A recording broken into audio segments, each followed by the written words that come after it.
Malumunuz bu yıl Kutlu Doğum etkinliği çerçevesinde Hak ve Adalet Rehberi Hz. Muhammed sallallahu aleyhi ve sellem'in temasıyla kamuoyuyla paylaştık. Müslüman halkımıza bu anlamda duyuruda bulunduk. Ve tabii ki her yıl yaptığımız bir çalışma vardır. Özellikle Kutlu Doğum etkinliği öncesinde gelenekselleşen bir hediye olarak ifade edeceğimiz önceki yıllarda CD dağıtıyorduk bütün evlere. Bu CD'ler Hz. Muhammed sallallahu aleyhi ve sellem'in şahsına yönelik bestelenen ilahilerdi. Ve gerçekten güzel albümler. Bunları Kutlu Doğum etkinliği öncesinde Türkiye'nin dört bir tarafında etkinlik öncesinde evlere dağıtılıyordu.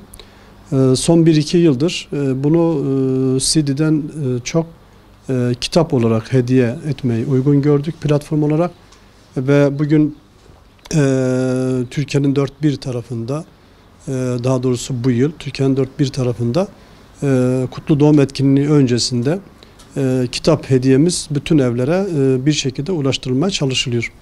Peygamber Sevdalı platformu olarak Hz. Muhammed sallallahu aleyhi ve sellem'in Nisan ayında dolu dolu yaşamak adına gerek onun üzerine yapılan programlar olsun, gerek onun üzerine yazılan eserler olsun, ilahiler olsun, nameler olsun, bütün bunları Nisan ayında Müslüman halkımızla paylaşmayı çok uygun gördüğümüzden dolayı bu tür çalışmalarımızı her sene daha güzel bir şekilde, daha artırıcı bir sayıyı yakalamak adına ve herkese ulaşmak adına bunu yapmaya çalışıyoruz.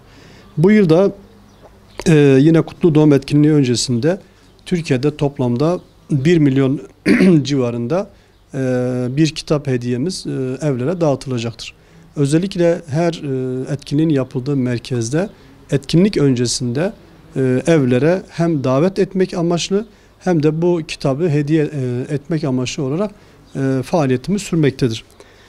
Bu sene Allah nasip ederse ki şu anda birçok yerde bu kitap evlere dağıtıldı hediye olarak Hira'dan yükselen nur şeklinde ve bu yıl 1 milyon hedef olarak kitap basıldı ve dağıtımı şu anda yapılıyor. Neden yapıldı? Çünkü etkinliğin daha önce yapıldığı yerlerde bu kitapla dağıtılmıştır.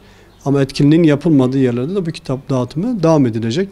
Bu kitabın tabii ki içeriği belki merak edilebilir.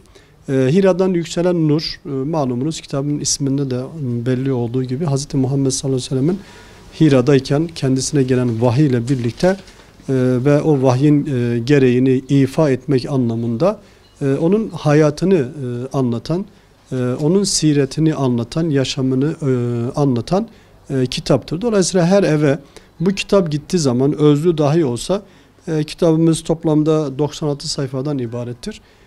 Ve her eve gittiği zaman en azından o evdeki bireylerden birileri mutlaka bu kitabın içeriğini açıp bakıp bir şekilde istifade etme yoluna gidecektir.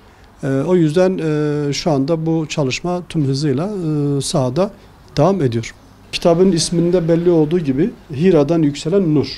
Yani Hz. Muhammed sallallahu aleyhi ve sellem 40 yaşına geldiği zaman Hira'da inzivaya çekilirken, uzlete çekilirken bir şekilde toplumla ilişkisini keserken orada Allah ile baş başa kaldığı bir ortamdır ve o ortamda kendisine Cebrail aleyhisselam aracılığıyla vahiy geliyor ve bu vahiy sonucunda Hz. Muhammed sallallahu aleyhi ve sellem yaşantısını deyim yerindeyse bir tarafa bırakıyor ve Allah-u Teala'nın kendisine vahyettiği vahiy emirlerini ifa etmek için gece gündüz demeden gerek Mekke'de ve gerekse de Hicaz bölgesinde, Arabistan Yarımadası'nda bütün mesajları, ilahi öğretileri halka bir şekilde ulaştırmaya çalıştı.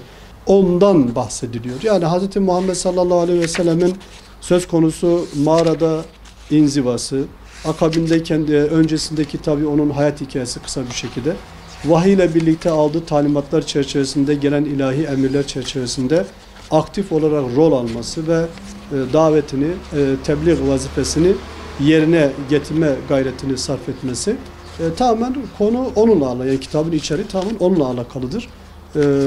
Özet bir şekilde yazılmış. Böyle bir risale şeklinde herkesin en basit, en kolay bir şekilde kitabı eline alıp bir solukta bitirebileceği ve bir şekilde Hz. Muhammed sallallahu aleyhi ve sellemin hayatı hakkında özet dahi olsa bu kitap sayesinde öğrenmiş olur ve belki hayatında bir nebze de olsa bir değişim yaşamasına ve onun kültürüyle kültürlenmesine sebebiyet vereceğine inandığımız küçük bir kitapçık olarak değerlendirebiliriz.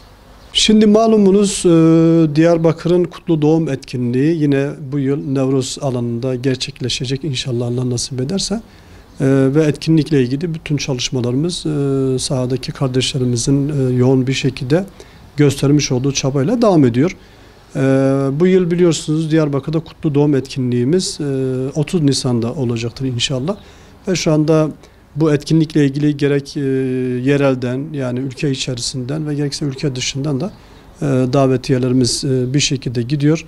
Ve birçok yerden işte hareketlerin, camiaların temsilcilerini veya sivil toplum kuruluşlarının temsilcilerini davet ediyoruz.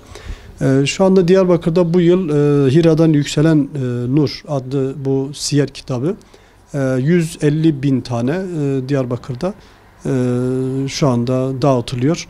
Ve deyim yerinde ise hemen hemen her ev bu kitapla bir şekilde inşallah nurunu bulacak. Arkadaşlarımız, kardeşlerimiz bu konuda yoğun bir şekilde evleri dolaşarak bu kitabı dağıtmaya devam ediyorlar. Şimdi kitabın özellikle seçilmesi önemlidir. Neden? Çünkü bu kitap Hz. Muhammed sallallahu aleyhi ve sellem'in hayatını ifade ediyor, anlatıyor. Ve dolayısıyla bu kitap o eve girdiği zaman o evin bireylerinden biri mutlaka bundan istifade edecektir. Yani evin reisi olur, evin annesi olur, kardeşler olur. Bir şekilde bu kitabı açıp bakacaktır. En azından o Hz. Muhammed sallallahu aleyhi ve sellemin hayatı hakkında şöyle sayfayı açtığı zaman herhangi bir yeri bir şekilde görecek şekilde okusun ve bundan bir bilgi sahibi olsun. Bu çatı altında her çalışmanın kendisine göre zorluğu, sıkıntısı, meşakkati vardır. Ama Allah'a hamdolsun Peygamber Sevdalıları platformuna üye derneklerin ve bu derneklerde faaliyet yürüten kardeşlerimizin çalışmaları, gayretleri yanı sıra Peygamber Sevdalılarına, Peygamber Sevdalı platformuna ve Peygamber sevdasına gönül vermiş gönüllü kardeşlerimizin de bizzatihi bu iş içerisinde yer almanın kendileri için bir ibadet olduğu bilinciyle hareket etmesinden dolayı işimiz kolaylaşıyor.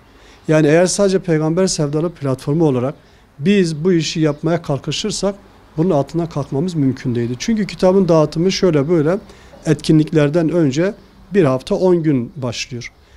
Dolayısıyla gerek üye derneklerimizin çalışanları ve gerekse de bize gönül veren tüm kardeşlerimizin bu anlamda sahada göstermiş olduğu çabalar işimizi kolaylaştırıyor ve bir hafta 10 gün içerisinde Diyarbakır'daki bütün meskenlere bir şekilde bu hediyelerimizi ulaştırmaya çalışıyoruz.